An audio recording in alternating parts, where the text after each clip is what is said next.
Bonjour à tous, bienvenue dans cette nouvelle vidéo. Aujourd'hui, je vais vous parler d'hyperthyroïdie. Oui, vous avez bien entendu hyperthyroïdie et pas hypothyroïdie. Je vous ai déjà fait une vidéo sur l'hypothyroïdie, on en parle très souvent, car oui, l'hypothyroïdie touche énormément de monde, l'hyperthyroïdie un peu moins, mais c'est une problématique tout aussi handicapante, voire plus dangereuse que l'hypothyroïdie. Et on trouve pas beaucoup de conseils naturels pour la réguler. Dans cette vidéo, je vais vous expliquer ce que c'est que la maladie de Basedow, c'est-à-dire la principale cause d'hyperthyroïdie, comment la mettre en évidence et comment l'accompagner naturellement. Mais avant de démarrer la vidéo, n'oubliez pas de vous abonner à la chaîne, c'est important pour l'algorithme et pour diffuser le contenu au maximum de monde. La maladie de Basedow, c'est une maladie auto-immune. Et dans la maladie de Basedow, qu'on appelle également la maladie de Graves, le système immunitaire va venir s'attaquer aux récepteurs à la TSH. Ce qui va faire que la thyroïde va sécréter excessivement des hormones thyroïdiennes, ce qui va conduire la personne à ressentir énormément de symptômes d'hyperthyroïdie. Alors je reviens un petit peu en arrière pour les personnes qui débutent et qui ne savent pas ce que c'est que la thyroïde et les hormones thyroïdiennes. La thyroïde, c'est cette petite glande qu'on a à la base du cou qui est stimulée par une autre glande qu'on a dans le cerveau qui s'appelle l'hypophyse. L'hypophyse va venir stimuler la thyroïde avec une hormone qui s'appelle la TSH et la thyroïde va répondre à cette stimulation en fabriquant différentes hormones, la T4 et la T3. Et je vous invite à revenir sur la vidéo sur l'hypothyroïdie qui s'affiche juste en haut de la vidéo où je vous donne beaucoup plus de détails sur les mécanismes physiologiques qui vous amènent à fabriquer des hormones thyroïdiennes. Donc dans la maladie de Basedow, on a des anticorps, c'est-à-dire des soldats du système immunitaire qui vont s'attaquer aux récepteurs de la TSH. Ce qui fait que la thyroïde va penser qu'elle est stimulée excessivement.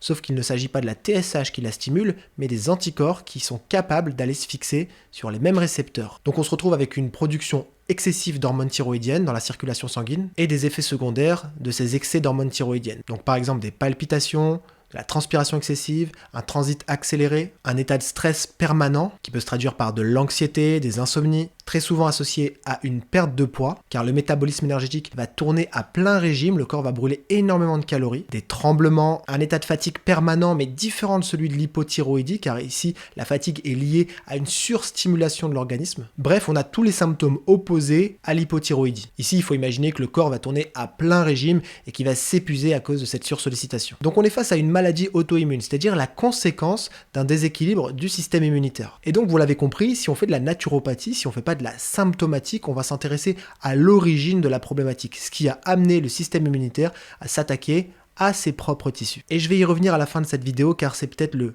cœur de la problématique qu'il va falloir prendre en charge. Mais tout d'abord, je vais vous donner des éléments plutôt symptomatiques pour calmer rapidement les symptômes d'hyperthyroïdie car le travail de fond va mettre beaucoup plus de temps à agir. Alors le premier nutriment qui va ressortir rapidement, c'est la L-carnitine. C'est un acide aminé qui est très connu chez les sportifs notamment et qui va agir au niveau des récepteurs aux hormones thyroïdiennes. En fait, la carnitine va venir faire une sorte de frein à l'absorption des hormones thyroïdiennes au niveau de la cellule, ce qui va permettre de diminuer l'imprégnation au niveau cellulaire des hormones thyroïdiennes. La thyroïde va toujours fabriquer beaucoup d'hormones thyroïdiennes. Sur vos prises de sang, vous aurez toujours la T4 et la T3 qui seront très élevées, mais vos cellules ne vont pas en bénéficier, ce qui va vous permettre de diminuer les symptômes, et notamment les palpitations, car c'est vraiment le cœur du problème, en tout cas l'un des symptômes les plus handicapants dans l'hyperthyroïdie. Et pour la L-carnitine, on parle de 2,5 à 5 grammes, 1 à 3 fois par jour. Alors attention, trop de L-carnitine chez une personne qui n'est pas en hyperthyroïdie pourrait avoir tendance à ralentir le métabolisme énergétique. Donc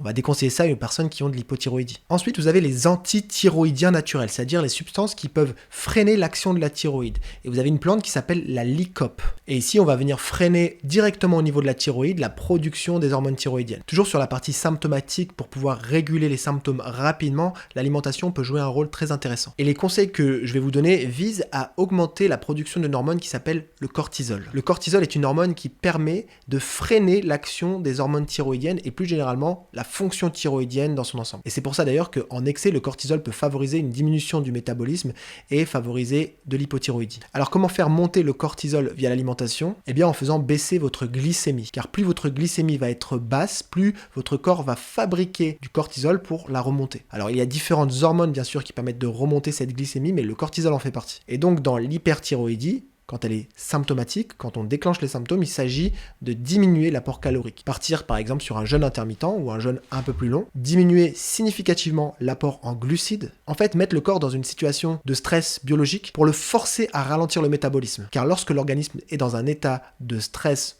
biologique, il va tout faire pour pouvoir ralentir le métabolisme, pour pouvoir économiser l'énergie, pour pouvoir garder les calories. Un peu comme l'ours qui va hiberner, ralentir au maximum son métabolisme pour pouvoir survivre à l'hiver. Les traitements allopathiques qui sont proposés dans la maladie de Basedow. Alors très souvent, le réflexe est de corriger les symptômes, notamment la tachycardie, les palpitations, avec des bêta-bloquants, des médicaments qui vont diminuer le rythme cardiaque. Et ensuite, il y a la mise en place d'un traitement antithyroïdien, des molécules qui vont venir s'attaquer en quelque sorte à la thyroïde pour freiner son action. Le problème de ces traitements, c'est qu'ils sont connus pour provoquer potentiellement beaucoup d'effets secondaires, et il y a souvent la nécessité de trouver la molécule qui donne le moins d'effets secondaires. On retrouve des effets secondaires au niveau du foie, au niveau des reins, au niveau des cellules sanguines, au niveau de la peau, avec de l'urticaire par exemple. Ce qui fait que ces traitements ne peuvent pas être utilisés sur de trop longues périodes, et que très souvent, malheureusement, quand la maladie n'arrive pas à être freinée, quand l'hyperthyroïdie est toujours active et que les personnes ne supportent pas les traitements allopathiques qu'on leur propose, eh bien c'est l'opération, c'est-à-dire l'ablation de la thyroïde qui va être proposée. Et là, on va se retrouver dans une situation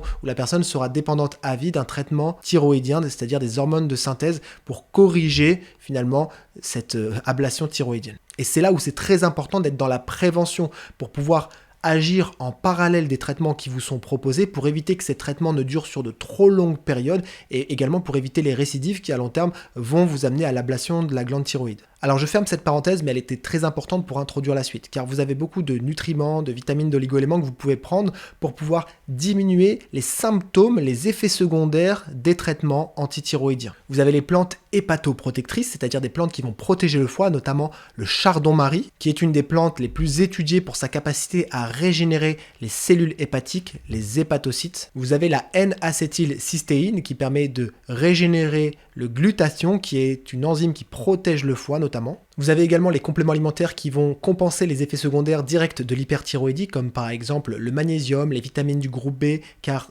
en hyperthyroïdie, il y a une transpiration anormalement élevée, il y a une sursollicitation du métabolisme énergétique qui peut se traduire par énormément de carences nutritionnelles. Et là, je vous invite vraiment à faire des bilans micronutritionnels, des bilans vitaminiques, vérifier le fer, vérifier les vitamines du groupe B, notamment pour vérifier qu'il n'y ait pas de carences qui sont en lien avec cette sursollicitation du métabolisme. Donc, ayez au moins le réflexe du magnésium. Et maintenant, on va arriver sur la correction du terrain, donc peut-être le travail de fond le plus important à mettre en place, qu'il faudra envisager toujours en parallèle du traitement des symptômes. Et si je commence à vous parler du traitement de fond des maladies auto-immunes, il me faudra peut-être une journée entière. Donc je vais plutôt vous parler des différents axes à envisager. Le premier, c'est le microbiote intestinal. On s'est aperçu que dans l'hyperthyroïdie, dans la maladie de Basedow notamment, on avait un mimétisme moléculaire au niveau de certaines bactéries qu'on retrouve notamment au niveau des intestins en excès lorsqu'il y a une dysbiose. Ces bactéries, lorsqu'elles prolifèrent anormalement et lorsqu'elles passent dans la circulation sanguine, ce qui sous-entend que l'intestin est poreux, vont déclencher des réactions du système immunitaire. C'est-à-dire que le système immunitaire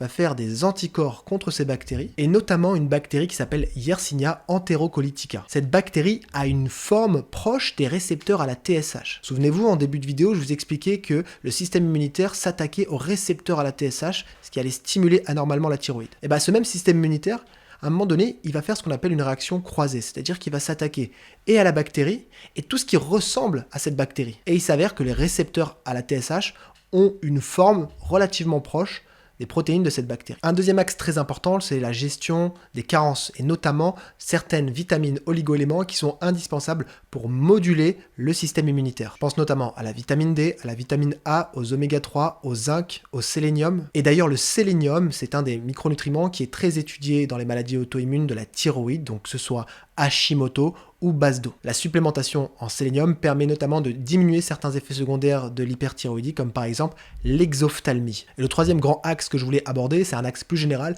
c'est-à-dire l'environnement au sens large. Car une maladie auto-immune, et notamment la maladie de Basedow, découle très souvent d'un état de stress chronique. Ce stress peut découler d'un élément psychique, traumatique, ou d'un élément extérieur, comme par exemple la pollution, le tabagisme notamment, qui est très en lien avec la maladie de Basedow, le manque de sommeil, les perturbateurs endocriniens, les ondes électromagnétiques, etc., etc. Alors bien sûr, il y a différentes susceptibilités, différentes sensibilités, et notamment des sensibilités génétiques. Ce qui fait qu'une personne développera telle ou telle maladie auto-immune est souvent en lien avec son terrain génétique qu'elle a hérité de ses parents. En récap, pour pouvoir réguler une hyperthyroïdie, d'abord, il y a le traitement des symptômes qui doit être mis en place très rapidement en médecine traditionnels, vous avez évidemment les traitements antithyroïdiens mais qui ont des effets secondaires, qu'il va falloir essayer de moduler, modérer avec la naturopathie, avec la phyto, avec ce que je vous ai expliqué. On a les nutriments, les plantes qui vont agir symptomatiquement sur les symptômes comme la lycope, comme la L-carnitine qui peuvent s'associer au traitement allopathique ou bien être mis en place très tôt pour éviter la mise en place d'un traitement allopathique quand c'est possible, bien sûr avec l'accord du médecin. Et puis on a le traitement de fond, il va falloir trouver l'origine d'une inflammation chronique, l'origine de cette réaction auto-immune, et parfois c'est pas toujours évident de la mettre en évidence, mais en tout cas placer la personne dans l'environnement le plus propice pour que son système immunitaire se calme. Allez, c'est le moment de poser toutes vos questions en commentaire. Si vous avez aimé la vidéo, n'oubliez pas un petit like, un commentaire, partagez-la pour que l'algorithme puisse nous voir, et je vous dis à la semaine prochaine.